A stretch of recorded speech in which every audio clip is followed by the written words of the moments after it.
Adamus, I understood you to say that we can now take our body with us when we leave the earth and come back anytime we want and stay as long as we want. Have we always had that ability, or is this that new because of the changes that are happening on earth or because of the individual higher level of consciousness? Do we really have to take the physical body with us in order to do this? Please clarify if this is a natural process to always take the essence of our body with us, or do we need to consciously decide to take it with us? It's always been a potential to bring your physical body with you, but let me define that. It's not about literally taking the atoms and the molecules and all the rest of that. They don't transport very well into the other realms. It's about taking the essence of it, the essence. If you feel into it, you have your biology, but you also have its essence, its light, it's kind of like a memory. That's what you take with you. The innate knowingness of what it was like to be in time, space, biology. That's what you take. Now, the question is about your physical body. Is it best to leave the body behind when you die, or it can also be kind of evaporated? It can be, it doesn't necessarily come with you, but it just vanishes. Doesn't really matter. Personally, I like the idea of not leaving a bunch of bones and flesh behind, because there is a bit of an energy resonance in these things, when they bury people, particularly when people don't understand where they go in death. They bury the people, and then they linger in the ground for a long time. You have a battlefield where many die and they're buried. That energy goes on for thousands and thousands and thousands of years, and it generally takes like a big natural disaster to cleanse it out. A fire, for instance, an earthquake, a flood, or whatever, shake some of those energies loose and get them out of there. So personally, I actually prefer letting the biological body disintegrate. Poof, it goes away, instead of leaving the bones and everything on the ground. But it ultimately kind of doesn't matter. You don't have to consciously say that you're going to take leave your bones behind or let them disintegrate. You don't have to do that. It'll just kind of happen. But at any point, if you feel that you can influence it, I take them with you. This planet is filled with spots. This planet is filled with areas that the energies are so strong because of the flesh and bones that were buried, that were left behind. Calder's asking me, does it help then if it's cremated? And the answer is yes. I would take that cremation before I took burial in the ground, because it basically burns most everything off. But when humans bury in the ground, let's say there's a indigenous burial ground, and what happens is they're buried in there. They're dead, but they're still kind of earthbound. They're living just a half a dimension away. Their physical body has died, but they don't necessarily realize that. They stay on that land. They continue to live in their communities. It continues kind of on, but just in a non-physical realm. They don't necessarily know it. The Anasazi Indians of the Southwest American region, they left together all at once. And there's speculation, was it a natural disaster? Was it a UFO? Or did they all poison themselves? And it was a disease that actually came through, wiped out the whole population of the Anasazis in a very short period of time, and they continue to live on in the very caves that they had built. Some of them are still there. You can feel them if you go there. And Calder's asking me, well, what's wrong with that? Well, ultimately, in death, you want to transition. In death, you don't want to just linger on Earth as non-physical beings that scare the hell out of some people at times. You want a total release and a renewal before coming back for another lifetime, or in your case, not coming back at all, but bringing the essence of your light body.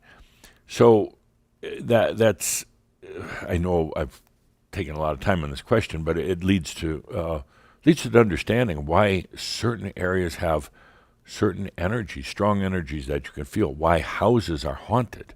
Well, because the dead one is still earthbound, or part of them. Doesn't have to be all of them, but a part of them is still earthbound. Why are certain regions hit hard by natural disaster, fires, things like that? Because there's a lot of lingering energy, and at some level, those who are still earthbound in it are calling out for release. They're tired of the old game, so something comes along, a fire, a flood, or earthquake, and helps to shake that energy loose. You'll be seeing more and more of that on this planet in these coming years, because as Gaia is leaving and humans are taking more responsibility, there's a lot of these kind of energy places with those who are earthbound that are sensing it is time to be released. Gaia's no longer, holding all the energy in and cuddling it and everything. And they're saying, hey, it's time to get the hell out of here. Something's happening on Earth, and we need to make our true transition into the other realms. So you're going to see more and more places get affected. Calder's asking me right now, the recent fires in Hawaii on the island of Maui. It was about, those were old, there was a combination of burial grounds, there were fields of battle, and there were also areas where there was a lot of, it was whaling areas. There was a lot of whaling that took place out of there, and a lot of very cruel, unconscious slaughtering in that area, and the energies are still there. It leads to a question. Sorry, I'm just off on my own here today. It leads to the question, for instance, is there something wrong with killing an animal, a cow, for its meat, or a whale for its oil, or things like that? The real question is how do you do it? Is there an honoring? These we had in the mystery schools in Europe hundreds and hundreds of years ago, the animals would literally come up to the door in sacrifice to say, I am now giving myself to you. I'm giving my flesh and bone to you in service. My time has come. There was an honoring when we killed the animal. Oh, it was a deep honoring of their journey, of our journey, of the energies that were involved. And it had quite an effect both on the animal and on the way that meat was taken in and digested in our body. It was in resonance because of the honoring. Now, when you go and just brutally slaughter hundreds, thousands, or more whales or whatever they happen to be, and it's a blood fest, and it's disturbing to see what some of the humans did. There was a thirst for killing. Then it's going to have an effect, and that's going to stay in the ground. That's going to stay in the people who did that, who die in that area later on and are buried in the ground. There's a tremendous psychic energy that's there that's got to be released. And you're going to find more and more and more of that on the planet. Look into the area and its history, and you'll start to uncover why there's what appears to be a natural disaster taking place right now. Calder is asking a question, even right here at the studio, Crimson Circle, where it's located in Louisville, Colorado. There was a devastating fire last year. It burned a lot of homes. This isn't God getting angry with the humans. These are old energies waiting to be released. There was a lot of mining in this area, and prior to that, there was also a lot of how do you say, Calder searching for the right word, a lot of barbaric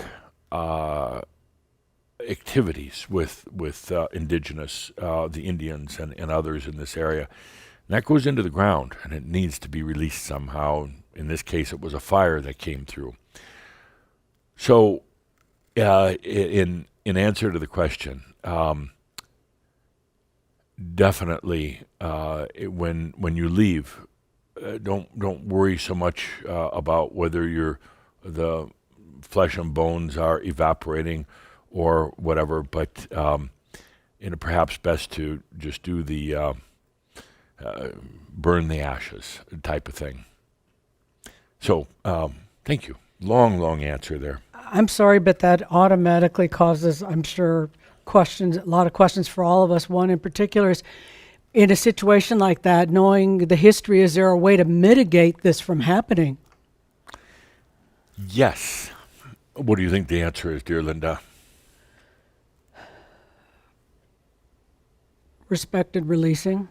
Yes, but that's what you're here for, exactly, is to bring your light. Okay. When the light is present, there are times where it will actually cause more shakeup. But generally speaking, when the light is present, a more graceful way of transitioning, releasing old energies will be found. Sometimes, though, the light upsets or shakes things up, and it will cause a certain amount of disaster, catastrophe, but generally speaking, it brings a more graceful resolution. The people who lost their lives recently in Hawaii, it's very recent news, so that's what I'm talking You mean about. Maui? In Hawaii. Okay, yeah. Yeah, in Maui. Every one of them and there's going to be a lot more that the numbers are going to add up, but every one of them had been there in the past and was part of a process in past lives that added to this energy, and many of them lost their lives in the fire or as a result of the fire. And it wasn't random. It wasn't just like, oh, that happened to be a tourist that was here in town. They were back there as part of the releasing and the cleansing. And it's very sad to see or to read about, to view on the news, but take it to a different level, have compassion, and understand that this wasn't just a freak accident. It was very much of a overall part of a cleansing, whether of the land or of the people that were there at the time. Yes, there's a better way to do it, and that's why your light is needed on the planet right now.